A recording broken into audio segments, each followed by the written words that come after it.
নমস্কাৰ বন্ধু বান্ধৱীসকল, মই আপোনালোকৰ মাজলৈ এটা নতুন ভিডিঅ' লৈ আহিছোঁ।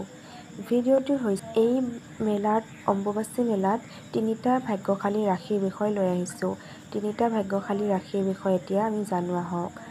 মহা অম্বুবাচী মেলাৰ তৃতীয় দিনাৰ পৰা এই তিনিটা ৰাশি মা কামাখ্যাৰ আশীৰ্বাদ আৰু গ্ৰহৰ নক্ষত্ৰ এক হোৱা সময়ছোৱাৰ পৰা ভাগ্য কপাল ফুলিব এই তিনিটা ৰাশি।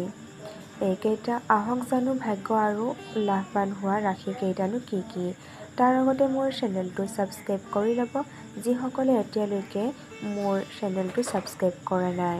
প্ৰথমে আহিছোঁ বৃষ ৰাশিলৈ।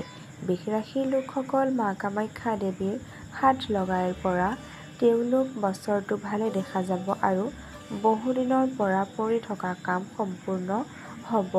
তেওঁলোকৰ মাটি বাৰীৰ ক্ষেত্ৰতো ভাল দেখা গৈছে আৰু বৃষ ৰাশিৰ লোকসকল বিয়াৰ বাবে ভাবি আছে যদি তেওঁলোকক আগবাঢ়িবলৈ দিছে। এই বৃষ ৰাশিৰ লোকসকল মা কামাখ্যা দেৱীৰ আশীৰ্বাদত বছৰটো ভাল হ'ব। শুভ বাৰ হৈছে সোমবাৰ আৰু শুক্ৰবাৰ। এতিয়া আহিছোঁ সিংহ ৰাশিলৈ। সিংহ ৰাশিৰ লোকসকল এই বছৰটো ভালে পাৰ হোৱা দেখা গৈছে। প্ৰেমৰ ক্ষেত্ৰত তেওঁলোক চিন্তাত পৰিব পাৰে যদিও ভয় বা ভাবিব দিয়া নাই, কাৰণ এই সময়ছোৱাত সিংহ ৰাশিৰ লোকসকলত মা কামাখ্যা দেৱীৰ প্ৰভাৱ বা আশীৰ্বাদ থাকিব আৰু ঘৰুৱা সমস্যাৰ পৰা তেওঁলোক মাৰ কৃপাত হাত সাৰিব। টকা পইচাৰ ক্ষেত্ৰতো ভাল দেখা গৈছে। শুভ বাৰ হৈছে মঙ্গলবাৰ আৰু সোমবাৰ। আহক আমি জানো মাৰ আশীৰ্বাদত এই তৃতীয়টো ভাগ্যশালী ৰাশিনো কি হয়। এই ভাগ্যশালী ৰাশিটো হ'ল তুলা ৰাশি। তুলা ৰাশিৰ লোকসকলৰ ওপৰতো মা কামাখ্যা দেৱীৰ আশীৰ্বাদ থাকিব।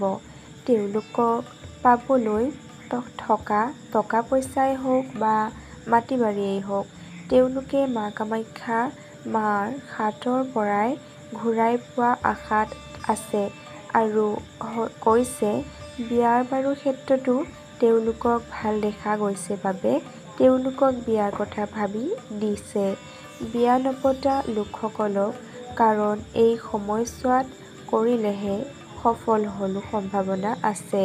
শুভ বাৰ হৈছে শনিবাৰ, বুধবাৰ আৰু শুক্ৰবাৰ। আজি লৈ আহিছোঁ বাই। পুনৰটি এনেধৰণৰ ভিডিঅ'ৰ বাবে আপোনালোকে মোৰ চেনেলটো ছাবস্ক্ৰাইব কৰি ল'ব আৰু সকলোৱে কমেণ্ট বক্সত জয় মা কামাখ্যা মা বুলি কমেণ্ট কৰিব। আপোনালোক সকলোৰে শুভ দিনেই হ'ব।